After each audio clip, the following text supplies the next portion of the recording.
है बगिया अपनी, छाई है हर्ष बहार। नमस्कार।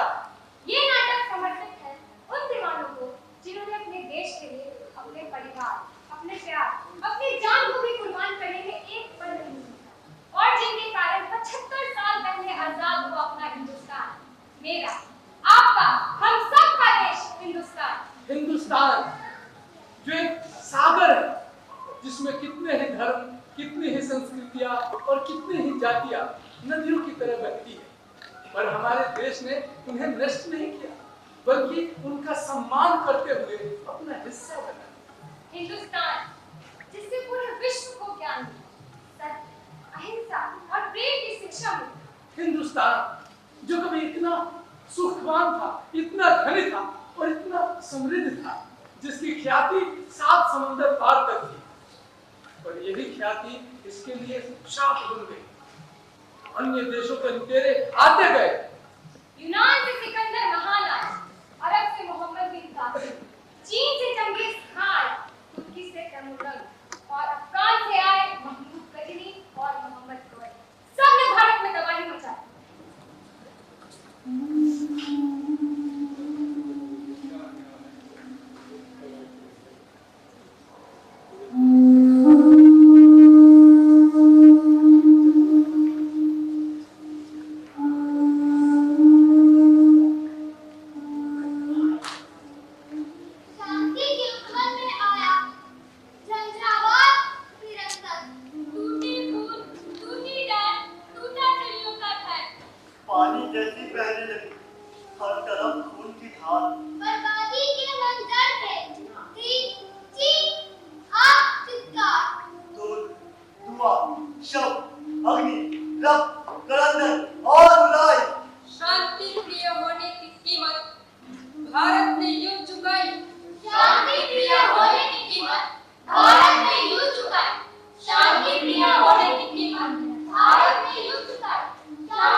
सारे लुटेरे आते और हमें जख्म देके चले जाते।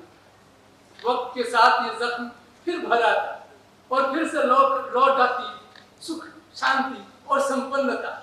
लेकिन इस बार जो लोग आने वाले थे, उनका इरादा यहाँ से जाने का नहीं, बल्कि यहाँ राज करने का।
मसाले, कपड़े, काली मिर्च और हाथी दांत की चीजें कहाँ से लाते हो? ये चीजें हिंदुस्तान से हुजूर। हिंदुस्तान हिंदुस्तान इतना खुशहाल देश है, उसे सोने की चिड़िया कहते हैं। सोने की चिड़िया?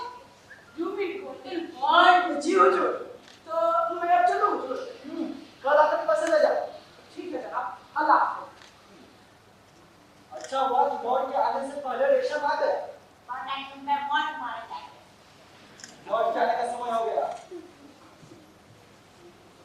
गुड मॉर्निंग का लगा।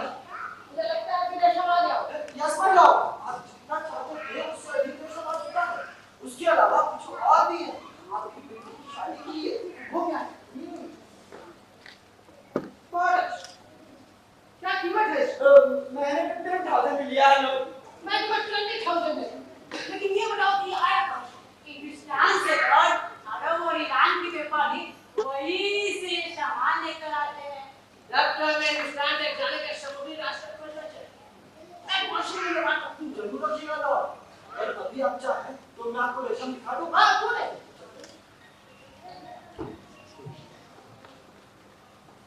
अंग्रेजों ने कोलंबस को भारत खोजने भेजा, लेकिन वो पश्चिम चला और पहुंच गया अमेरिका। इधर पुर्तगाल के लिस्बन से निकला एक जहाज जो पहुंच गया भारत के कालीकट में।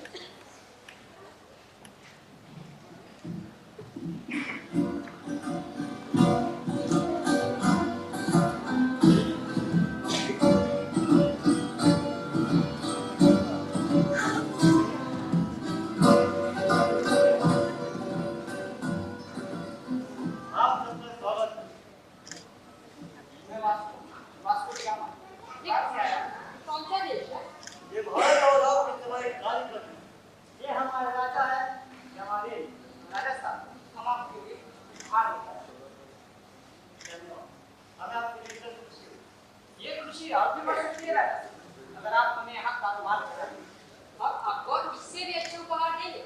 अपने देश की अच्छी चीजों को सस्ते में बेचेंगे। जनता का ही भला होगा। क्यों नहीं? मंत्री जी, आप सारा इंतजाम कर दीजिए। जैसा आप कहें। शुक्रिया राजा। चलिए हमारे टाइम।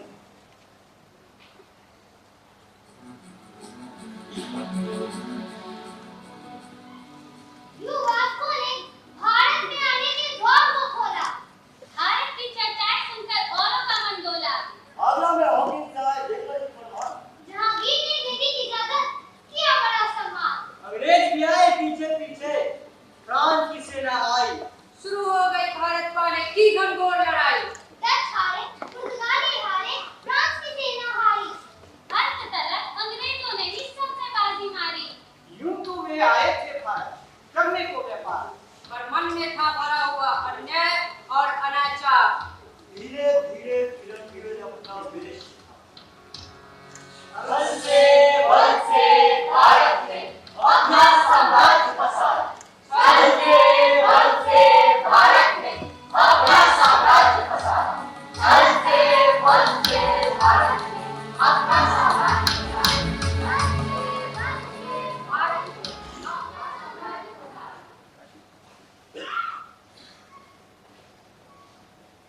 अच्छा है, बढ़िया है। ना बुलाया कब आया? कितनी अच्छी बुनाई है। ये बेहतरीन बनाई गई है। इसीलिए तो साहब, आपका तो मंजन का सबूत है। इसके पूरे काम को आप अंगूठी में से निकाल सकते हैं। वो तो हम जानते हैं, पर दाम बहुत ज्यादा है। महीन काम साहब, बहुत मेहनत लगती है। इसके अलावा हमें तंबू का सूत भी महंगे दाम पर खरीदना पड़ता है। सरकार है, ईरान है, मांझारी, पर अंग्रेजी कपड़ा तो सस्ता है इससे। हमारा कपड़ा तो बहुत महंगा है। उनके पास बड़ी-बड़ी मशीनें हैं, कारखाने हैं। हमारे पास तो बस में दो हाथ। और जुबान है, इन्हीं हाथों की वजह से हमारा कपड़ा अब तक यहाँ के घर घर तक नहीं पहुँचा। जब तक ये हाथ रहेंगे, जब तक हमारा कपड़ा नहीं गिरे। चुप! न ये हाथ धोएंगे और न ये उंगलियां। ये क्या कह रहे हैं साहब? हमसे क्या गलती हो गई मेरे बाप? सिपाहियों से कहो कि इनके हाथ काटे। ऐसा जुल्म न करें साहब, हम किसी काम के नहीं रहेंगे। हमारा परिवार भूखा मर जाएगा। हमारे बाल बच्चों को कस खाइए सरकार। You're right, बाल बच्चे। ऐसा करो जिनके बच्चों की उंगलियां भी काट। किसी को मत छोड़ना। Okay sir, okay? हम चलते हैं थाना में रिपोर्ट करो। Okay sir? और लॉर्ड के टाइम इस फास्टी को चलाना मत बोलना। Okay sir?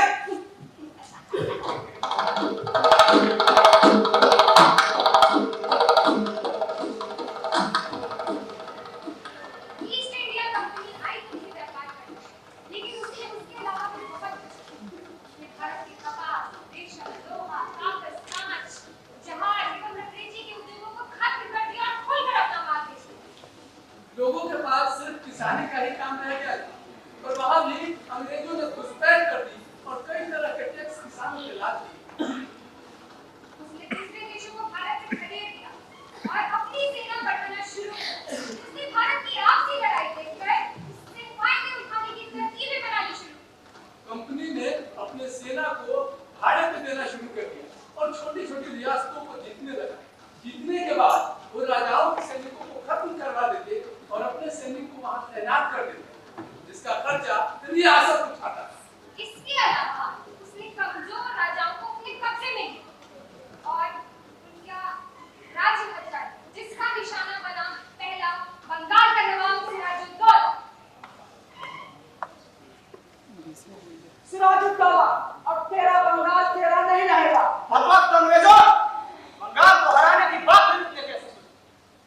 तुम्हारे पास 500 लोग भी नहीं और मेरी सेना में 18,000 सैनिक। क्यों इस पलासी के मैदान में अपनी कब्र बनवाना चाहते हो? जाओ, लड़ जाओ।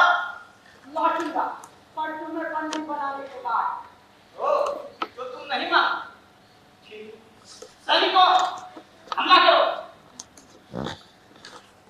क्या बात? हमला करो। तुम सब चुपचाप खड़े क्यों? हमला करो। अब ना इनके हाथ रुकेंगे ना हथियार। हमने इन्हें खरीद लिया है। मिर्जा पर समझाओ इसे। हमसे बंगाल का नया नवाब मीर जाफर होगा। आपका समय खत्म हुआ। सिराज, अब खत्म हुआ तेरा राज।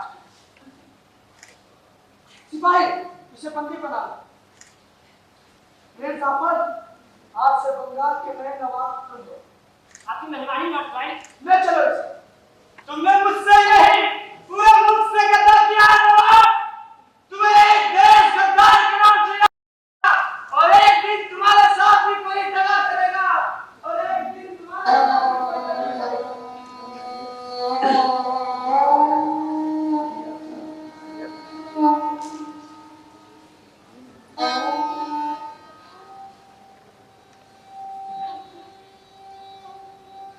अंग्रेजों ने आगे बढ़कर भारत पर अधिकार किया। पांडिचेरी, बक्सर, अवध, बंगाल और बिहार लिया। 4 युद्ध किए। मराठों का साम्राज्य मिला। टीपू का मैसूर छिना। पंजाब प्रांत का ताज मिला। इस तरह भारत का सुख चैन नीलाम हो गया। खुले हवा का पंछी पिंजरे का गुलाम हो गया। इंतहा हुई जो अत्याचार की, मुल्क ने दी आवाज। जागो देश की संतानों, अब गिरी देश का राज। जागो देश की संतानों, अब गिरी देश का राज। जागो देश की संतानों, अब गिरी देश का राज। जागो देश की संतानों, अब गिरी देश का राज। कंपनी बहादुर ने भारत का हर तरफ से शोषण किया। राजा से लेकर रंग तक सभी पर अत्याचार हुआ और क्रांति का बीज बोया जा गया। फिरंगियों को भगाने के लिए भूतपूर्व राजाओं, आम जनता, महिलाओं और आदिवासियों ने कमर कसी और इसी बीच एक घटना।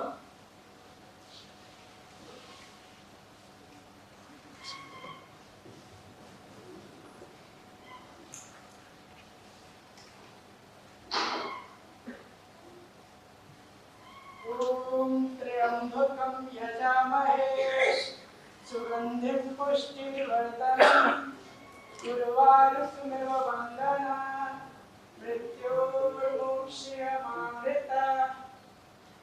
ओम सूर्याय नमः।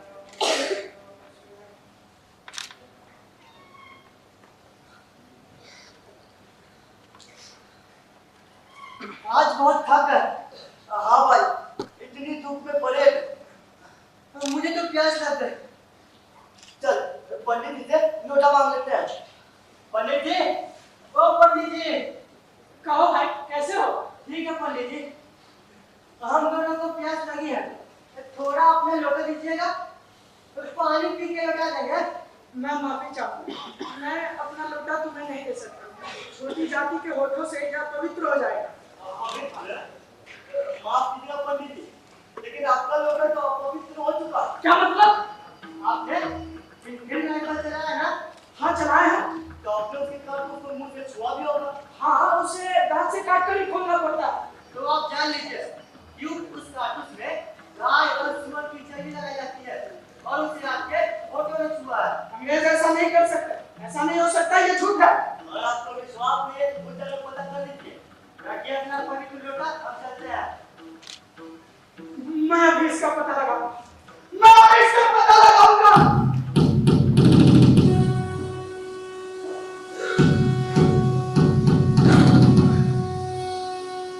साथियों, बाहर आओ, हथियार निकालो।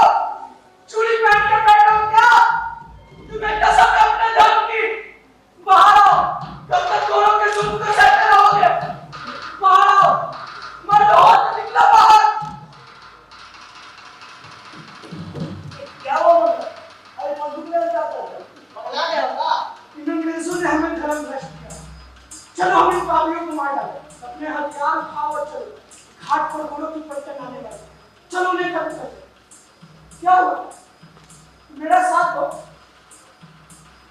इन परदेशियों की गुलामी करना छोड़ो और इस बात को समझो कि ये लूटने आए हैं। हमारे पैसे, हमारी जमीन, हमारा मुल्क और हमारा घर। आओ मेरा साथ दो। राइफल उठाओ और मिटा दो अंग्रेजों को। ये तुम क्या कर रहा है पांडे? लगता है ज्यादा मार के गया। तुम होश में नहीं है। अपना हथियार उठाओ और बैरक में चले जाओ। अरे पापी अंग्रेज, अब तेरा राज खत्म हो गया। जाओ अपने मुल्क वापस चले जाओ। जाओ भागो, पकड़ो पकड़ो इसे। जो मेरे पास आएगा उसे मैं नहीं छोड़ूंगा। मैं देखता तुझे काले इंडियन।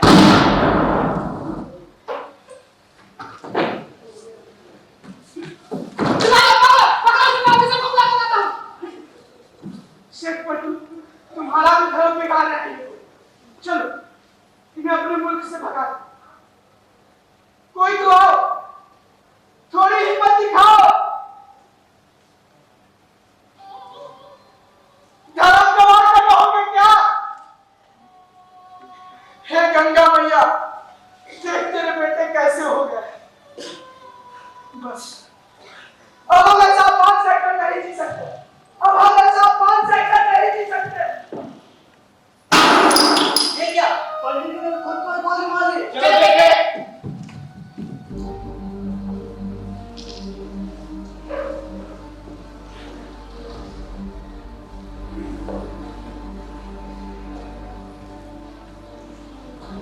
मंगल पांडे ने मरने की कोशिश की, पर बच गए और उन्हें फांसी की सजा दी। चर्बी की बात फैलती गई, साथ ही आटे में हड्डियों का चूरा मिलाए जाने की अफवाह भी उड़ने लगी। अंग्रेजों को लगा कि अब उन्हें भारतीय सैनिकों से खतरा हो सकता है, तो उन्होंने सिपाहियों के हथियार रखवा दिए और उन्हें कैद कर लिया गया, सजा दी गई, बंदी बना दिया गया। अंततः जुल्म का बदला लेने के लिए सिपाहियों ने विद्रोह शुरू कर दिया।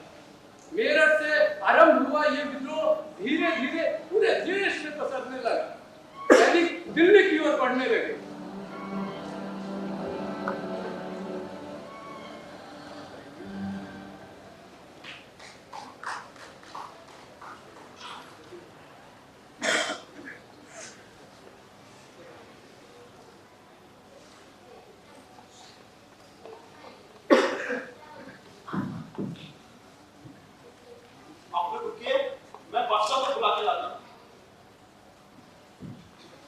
अब हमें क्या करना है? अभी कुछ दिन तो यही रहेंगे, आगे बादशाह जो है हमें अपने मुल्क के दूसरे हिस्से को भी आजाद करना चाहिए। वक्त आने पे वो भी होगा। बादशाह मुगल बादशाह बहादुर शाह जफर का एक बात बुलंद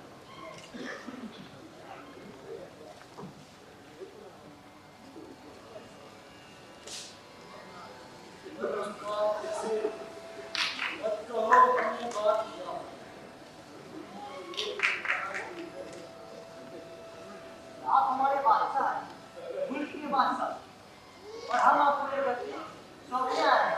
आप हिंदुस्तान को आजाद कीजिए बादशाह, हम आपके लिए मरने पर तैयार हैं। हाँ, मरने को तैयार है। कितने दिनों तक हम ये ताज कर पाएंगे?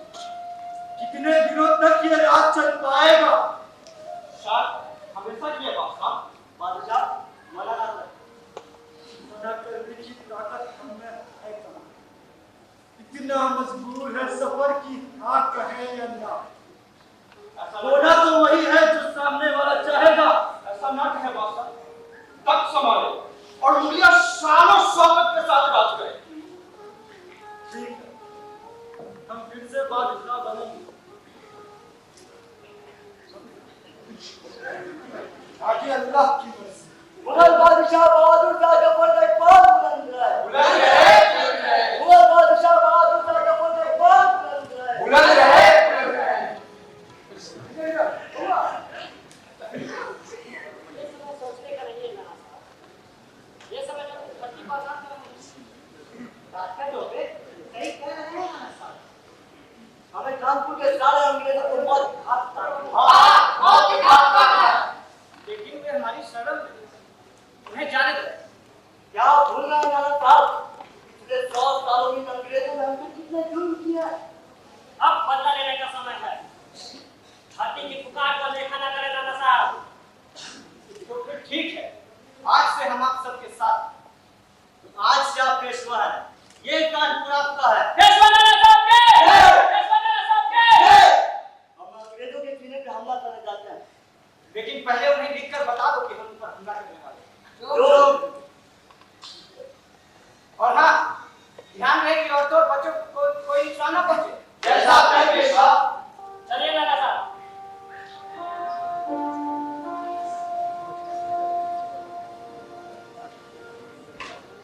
विद्रोह की चिंगारी फैलती गई। सबके मन में विश्वास था कि पलासी के युद्ध के 100 साल बाद आजादी मिलेगी। और वो साल आ गया था। सिपाहियों ने अंग्रेजों को मार कर दिया और डाक तार और रेलवे को ठप कर दिया।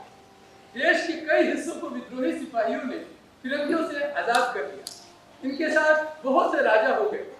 इनमें वैसे राजा ज्यादातर थे जिनके राज को उल्टे सीधे नियम कानून बनाकर अंग्रेजों ने हड़प दिया। भारत के राज्यों को हड़पने के लिए लॉर्ड डलहौजी ने एक योजना बनी, जिसके तहत अगर किसी राजा को बेटा ना हो तो उसका राज्य कंपनी हथिया लेगी। झांसी के राजा गंगाधर राव का बेटा 3 महीने नहीं चलता था और उस शोक में राजा बीमार हो गए। मरने से पहले उन्होंने एक बच्चे को गोद दिया ताकि झांसी को बचाया जा सके, पर अंग्रेजों ने उस बच्चे को वारिस मानने से इनकार कर दिया और झांसी के किले पे कब्जा कर लिया। संग्राम छिड़ने पे रानी लक्ष्मीबाई ने सबर छेड़ा।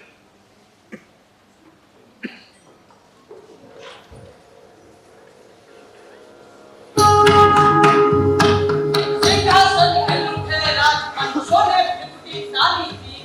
बूढ़े भारत में भी आई फिर से नई जवानी।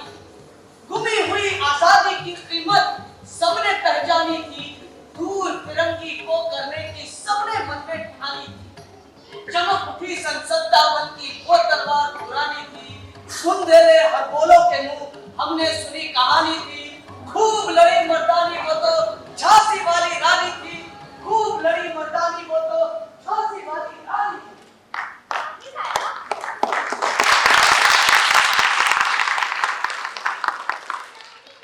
सिपाहियों ने दिल्ली पर कब्जा कर लिया है। गुप्तचरों ने बताया है कि सैनिक झांसी की ओर बढ़ रहे हैं। हम जानते हैं। क्या करेंगे आप इन हालातों में? मैं वही करूंगी जो एक रानी को करना चाहिए। मैं अपनी धरती के लिए लड़ूंगी, देश के लिए लड़ूंगी। रानी लक्ष्मीबाई की जय हो। एक अंग्रेज अफसर आपसे मिलना चाहता है। अंग्रेज अफसर? बुला लो।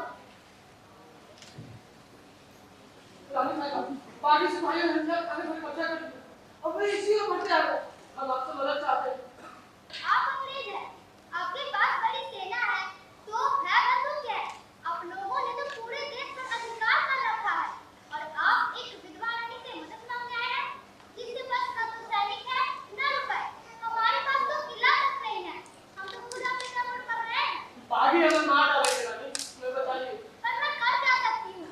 मेरी सलाह ये है कि सिपाही उतारने से पहले आप झांसी से चले जाइए।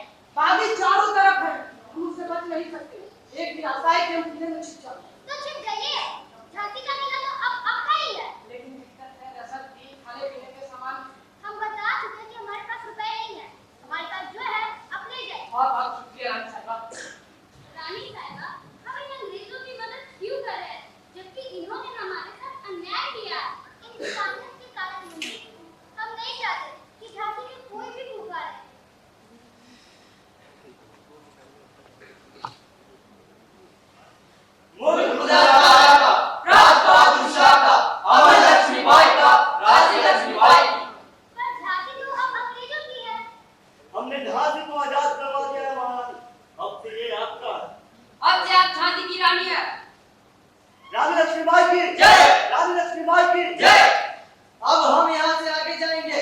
हमें 3 लाख रुपए की दरकार है। पर हमारे पास तो कोई रुपए नहीं है। आप लोग तो हमारी स्थिति जानते हैं। तो फिर हम झांसी के ऊपर वसूल कर लेना। झांसी में बहुत सारे रुपए हैं। झांसी में तो बड़े बड़े व्यापारी हैं। हम झांसी से पैसे ले लेते हैं। नहीं, तुम लोग झांसी को नहीं लूटोगे। तो हम क्या करें? बिना रुपए लिए यहाँ से हम जा नहीं सकते। ठीक है, तुम लोग हमारे जेवर ले लेना।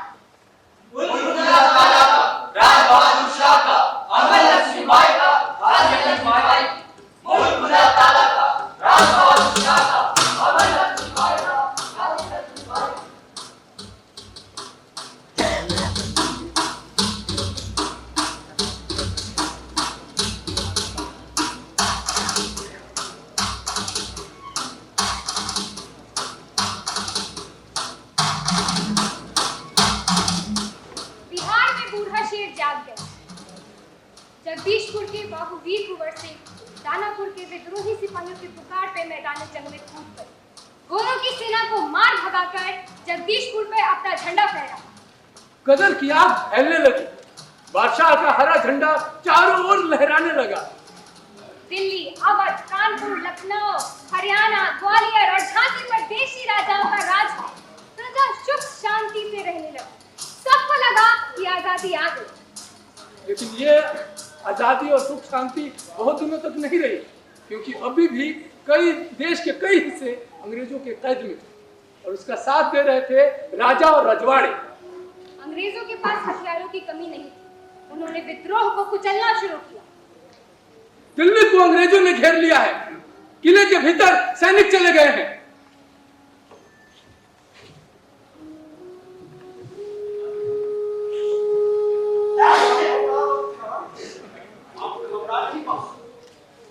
भले ही दिल्ली पे अंग्रेजों का कब्जा हो जाए, पर ये लड़ाई बंद नहीं होगी। आप मेरे साथ दिल्ली से रवाना हो गए, हम मौका देख के फिर से वार करेंगे। आप जब से तैयार हो जाए, मैं सैनिकों को इकट्ठा करता हूँ। जैसा कहो। हाँ, कल सुबह बेगम और शहजादों के साथ बादशाह हुमायूं के मकबरे में मिलिए।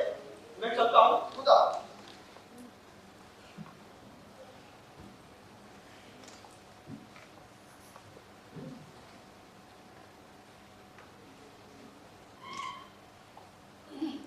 बादशाह का इकबाल बुलंद।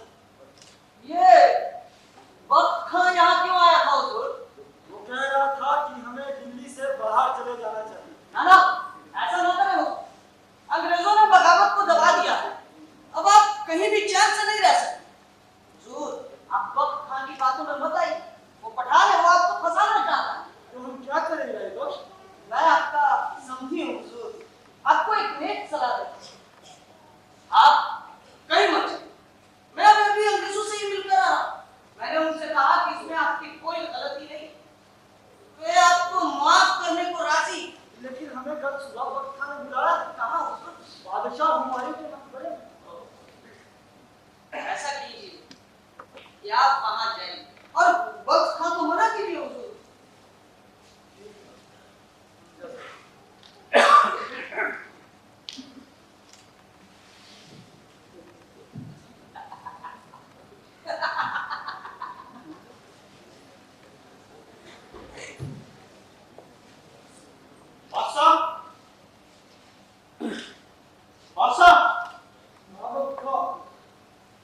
बादशाह का इकबाल बुलंद रहे।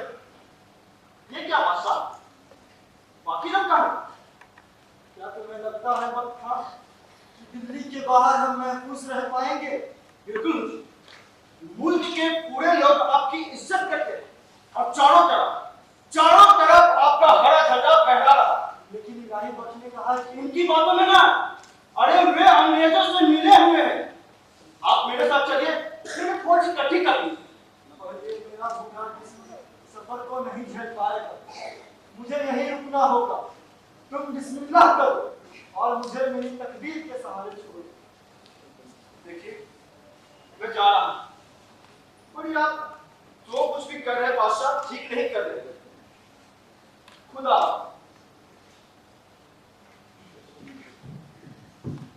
ये लीजिए हटसन साहब, ये रहे बादशाह। खड़क कर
तो इंतजार कितना है बदनसीब जफर दफन के लिए कि दो गज जमीन भी न मिली हुए यार।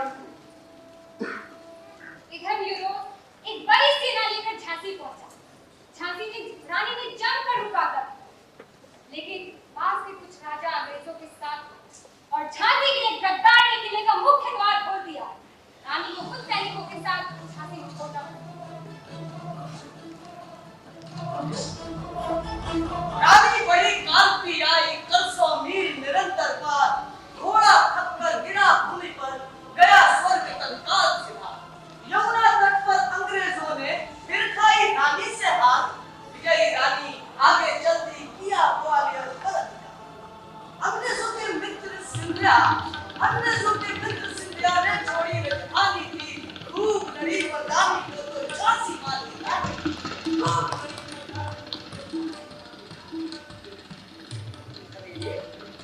हमारे साथ उत्सव में भाग लो। ये वक्त उत्सव मनाने का नहीं है तात्या। हमें सेना को तैयार रखना होगा। सेना में तो भी इतना है। उन्हें थोड़ा चैन ले लो, थोड़ा जश्न मना लो। लेकिन अंग्रेज अभी जश्न नहीं मना रहे होंगे। वे अभी लड़ाई की तैयारियां कर रहे होंगे।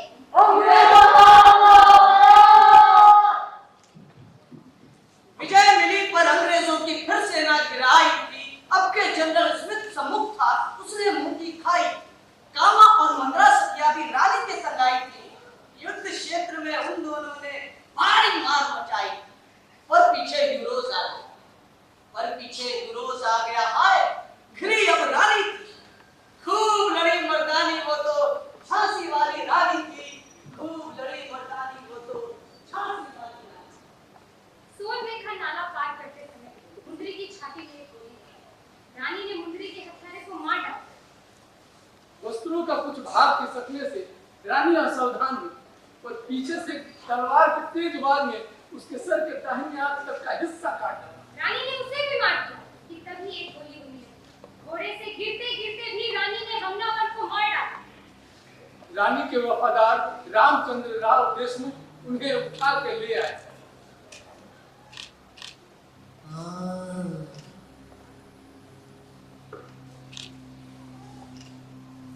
रानी ने अपने लोगों से अंतिम बातें कही। मेरे प्रति जो आप लोगों ने निष्ठा दिखाई है, उसे आनंद के प्रति बनाए रखना। मेरे जो आभूषण और धन बचा हुआ है, उससे मेरी सेना को रुपया देना। मेरे मृत देह को फिरंगियों के हाथों में न पड़ने देना। हाँ रानी।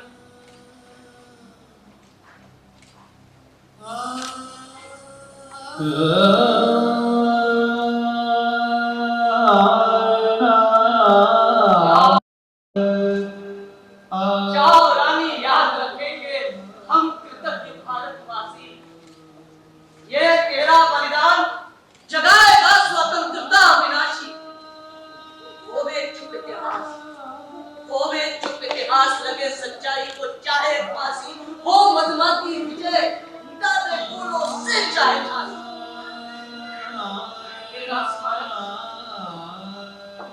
तेरा स्मारक तू ही होगी। तेरा स्मारक तू ही होगी। तो खुद अमिट निशानी थी। खूब लड़ी मर्दानी को तो झांसी वाली रानी।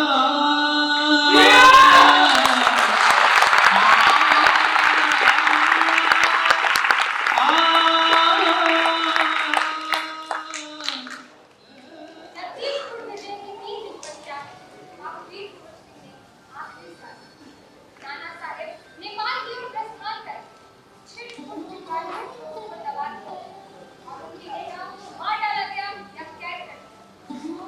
तात्या तोपे 2 साल तक लड़ते रहे और नरवर के महाराज मान सिंह ने उन्हें सोते में पकड़वा दिया। तात्या तोपे ने शाम से अपने गले में फांसी का फंदा डाल दिया। इस हालात में हथियारों की कमी, संगठन में विफलता और कुछ गद्दारों के कारण 1257 का विरोध। ब्रिटिश साम्राज्य ने यह समझ लिया था कि भारत की जनता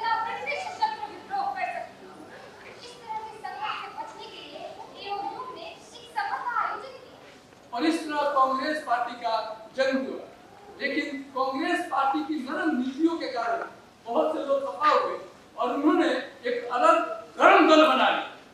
रंगल के लोगों का मानना था कि अंग्रेजों को शांतिपूर्ण बातचीत से नहीं भगाया जा सकता। उन्हें भगाने के लिए हिंसा की जरूरत है। कई लोग उनकी बातों में आने लगे और अपने प्राणों की आहुति दे दी।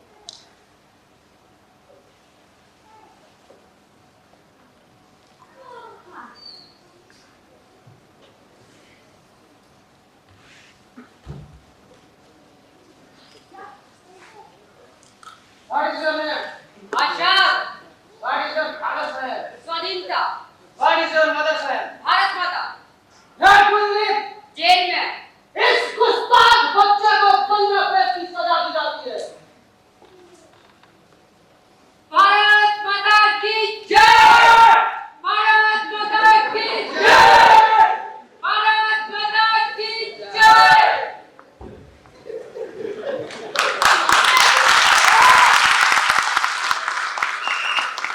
चंद्रशेखर आजाद हूँ।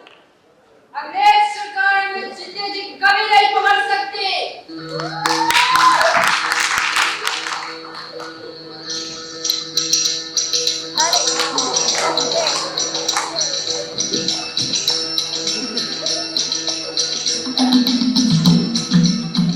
कहाँ गया हुआ सब? इधर तो नहीं दिखता। इधर ही तो आ था।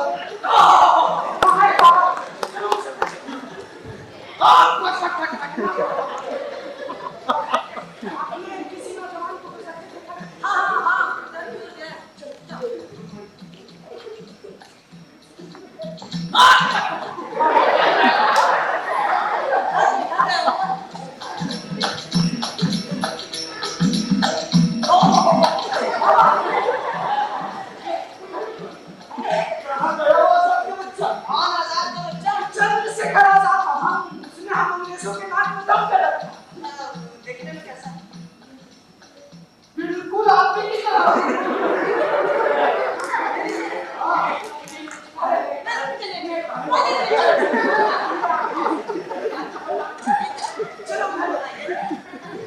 अरे बंधु, जी बाबा। एक बात कहूँ? जी। चंद्रशेखर आजाद में ही हूँ, आप बताओ।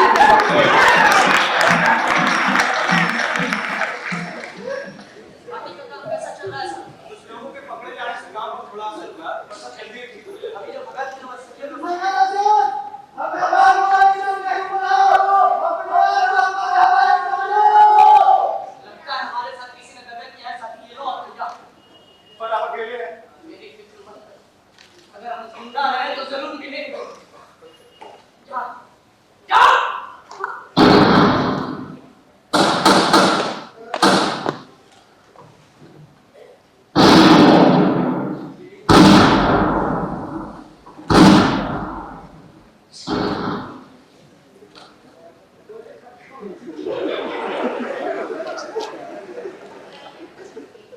ये आखिरी गोली।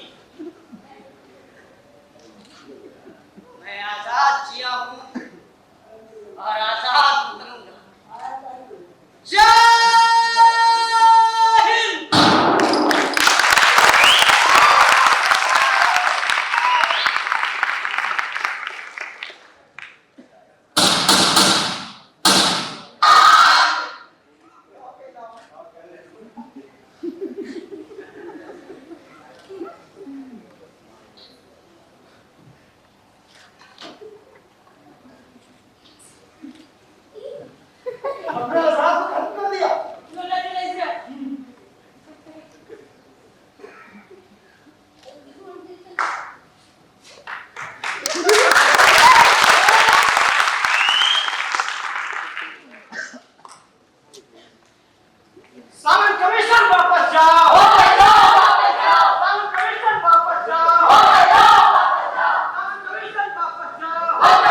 तुम्हारे काले राज में क्या कुछ अच्छा होगा?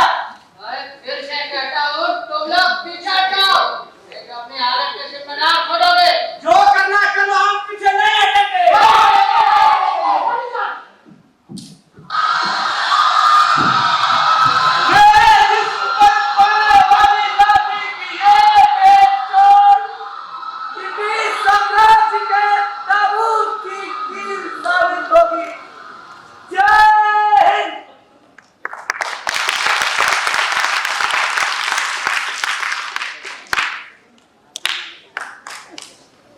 भगत सिंह और राजगुरु ने स्टैंडर्ड को मारकर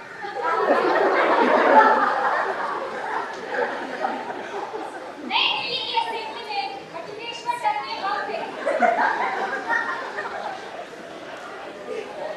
और भगत सिंह ने पर्चे पर शीर्षक था पैरों को सुनाया। फिर उन्होंने जानबूझकर गिरफ्तारी दी जबकि वो भाग सकते थे। उन पर लाहौर षड्यंत्र केस चला और उन्हें मौत की सजा सुनाई गई।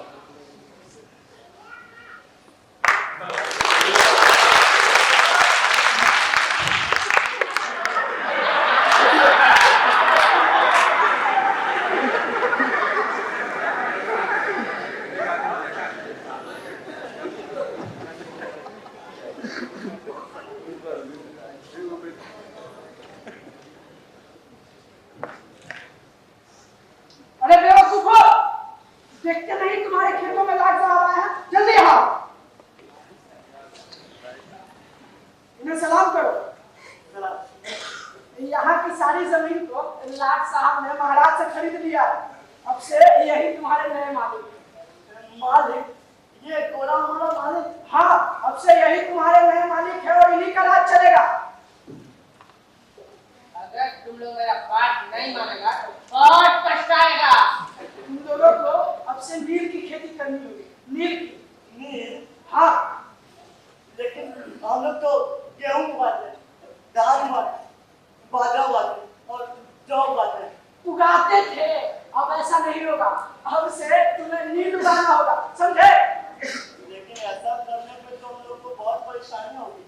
कम कीमत में मैं कुछ नहीं जानता। तुम लोगों को पता नहीं कि हिंदुस्तान में फिरंगियों का राज है। अगर लाट साहब चाह ले तो कहीं के नहीं रहोगे। अगर तुम लोगों ने इनकी बात नहीं मानी तो तुम्हारे जमीन जायदाद छीन जाएंगे, तुम्हारे घर लूट लिए जाएंगे, तुम्हारे परिवार वालों को मार दिया जाएगा और तुम पर मुकदमा चलाया जाएगा और तुम्हें सजा होगी, समझे? जी मालिक। चल।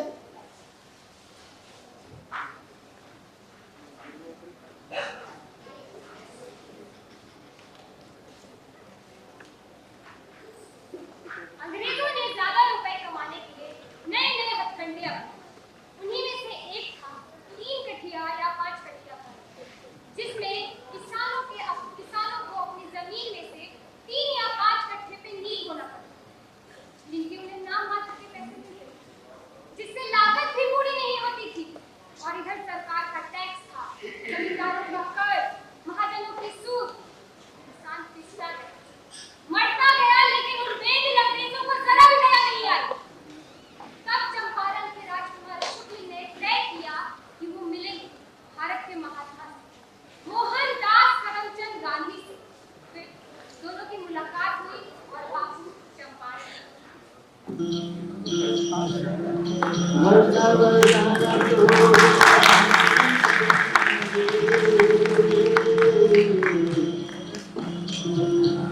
पीड़ा परानी जाने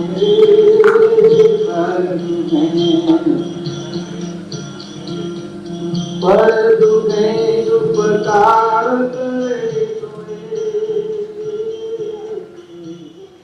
अल्लाह बाबू, न जाने कौन सा पुण्य किया था हमने जो आपसे देख। तो आप खुशहाल हैं।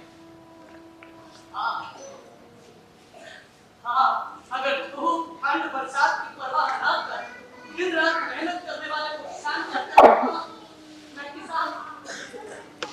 अगर गेहूं धान जौ बाजरा जैसी अच्छी फसल को ना उगाने वाला किसान है तो हाँ, मैं किसान हूं। अपनी लागत से कमा करने पर नील उगाने वाला अगर किसान है तो हाँ, मैं किसान ही हूं। खुद भूखे रहकर दूसरों का पेट भर रखने वाला अगर किसान है तो हाँ, मैं किसान हूँ। अब मैं किसान ही हूँ। तो मैं भी किसान ही हूँ। अगर आप किसान हैं, तो आप क्यों नहीं समझ पा रहे कि हम कैसे जी रहे हैं? क्या हम गरीबों का आपको झूठे लगते हैं? क्या ये हमारे फटे कपड़े, ये दुबला जिस्म आपको झूठा लगता है? क्या हमारी दर्द भरी बातें भी आपको झूठी लगती है? नहीं भाई, मैं समझता हूँ। आप समझते हैं तो आप फिर चुप क्यों? हमने सुना था कि गांधी बाबा आएंगे तो हमारे सारे दुख दूर हो जाएंगे। आप भगवान, आप पालनहार। ऐसा नहीं है भाई, मैं तो एक मामूली आदमी हूँ। क्या आप हमारी बदनसीबी पर हंसने आए हैं? ऐसा ना कहो भाई, तुमसे अधिक तो बदनसीब मैं हूँ जो मेरे देश के लोगों के साथ ऐसा हो रहा है और मैं बस चुपचाप देख रहा हूँ। मैं तो तुम लोगों को जगाने आया। जगाने? क्या क्या क्या हम सोए हैं? हाँ, तुम लोग सोए हो। अगर तुम लोग सोए न होते तो तुम ये पक्का जान जाते कि तुम्हारे देश पे बाहर के लोगों का कब्जा है, जिसके कारण तुम्हें दुख सहना पड़ रहा है। दुख सहना तो अपने भाग्य में है बाबा, सब ऊपर वाले के हाथ में। नहीं, अगर हम अपना भाग्य बदलना चाहें तो परमात्मा भी हमारी सहायता करते हैं। तो हम चाहते हैं बाबा, सत्य के साथ रहो, अहिंसा के साथ रहो। यदि कोई तुम्हारा बुरा करे तो भी तुम उसका बुरा ना करो, उसके बारे में अच्छा सोचो, अच्छा बोलो। ऐसे में तो हम मर जाएंगे। तुम अपनी अगली पीढ़ी के लिए बोलो, तुम्हारा बलिदान अमर हो जाएगा और उसका फल तुम्हारे अगली पीढ़ी को मिलेगा। ठीक वैसे जैसे तुम्हारा लगाया हुआ पेड़ तुम्हारी अगली पीढ़ी को फल देता है। तो हमें करना क्या होगा बाबा? बस सत्य पे विश्वास करना होगा, असत्य की बातें हम। लेकिन विश्वास डोलता है बाबा। विश्वास तभी डोलता है जब विश्वास कच्चा हो। पका घड़ा भी पानी को बाहर नहीं आने देता। बस विश्वास जमाए रहो और सत्य की बाहें थामे रहो। जी जी जी बाबा। जाओ अपनी शिकायत दर्ज करा। जी। गांधी बाबा की जय। गांधी बाबा की जय। गांधी बाबा की जय। गांधी बाबा की जय। गांधी बाबा की जय। गांधी बाबा की जय। गांधी जी ने देश की जमीनी आबादी से संबंधित उनके सुख को महसूस किया। वो जान गए थे कि लड़ाई लड़ने को सत्य, अहिंसा और प्रेम के सहारे की जा सकती है। उन्होंने ये माना मानव कमजोर नहीं। तुम चाहे किसान हो, मजदूर हो या बुनकर, तुम चाहे जो भी हो, पर कमजोर नहीं हो। तुम में आकाश को धरती पे खींच लाने की शक्ति है। उस बल का उपयोग सत्याग्रह के लिए करो। जो वीर होते हैं वो अहिंसा का पालन करते हैं। हमें अपनी लड़ाई इसी अस्त्र से करनी है। हम असहयोग करेंगे। आज से हम विदेशी कपड़े, विदेशी वस्तुओं और विदेशी सेवाओं का बहिष्कार करेंगे। गांधी बाबा की जय। गांधी बाबा की जय। गांधी जी ने अहिंसा का ऐसा रास्ता सामने रखा जिसके बारे में किसी ने सोचा ना। लड़ना या ना लड़ना, बस यही दो विकल्प थे। पर उन्होंने एक नया रास्ता चुना। लड़कर भी ना लड़े, या यूं कहें कि बिना लड़े लड़ना। किसानों के उगाए फसल, बुनकरों के बनाए कपड़े और अपने देश की चीजों के लिए हम अंग्रेजों को टैक्स नहीं देंगे। इस आंदोलन की शुरुआत मैं अपना नमक बनाकर खुद करता हूँ। गांधी बाबा की जय! गांधी बाबा की जय! गांधी बाबा की अब युद्ध का अंतिम समय निकट आ गया है। अब या तो हम कुछ कर जाएंगे या मर जाएंगे। अब अंग्रेजों को हमारी बात माननी ही होगी, क्योंकि हम भारतीयों की जुबान उनसे कह रही है, अंग्रेजों भारत छोड़ो, क्विट इंडिया।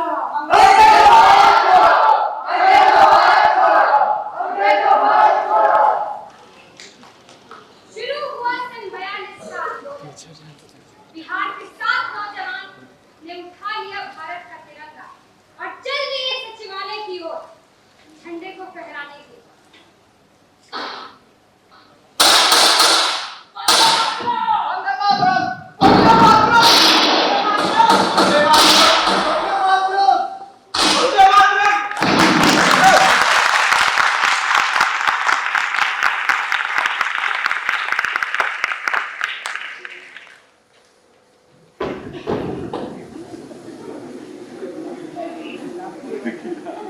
कितने ही नौजवान शहीद तब जाके हुए दिया। कितने लोगों ने अपना श्रम दिया, अपना समय दिया, अपना धन दिया, अपना जीवन दिया, अपना सर्वस्व दिया और अपनी जान। तब इस धरती पे आई आजादी की सुबह। दिन था शुक्रवार, तारीख भी 15 अगस्त और साल था 1947। Some years ago, we made a pact with destiny, and now the time comes when we shall redeem our pledge, not wholly or in full measure, but very substantially. At the stroke of the midnight hour, when the world sleeps, India will awake to life and freedom.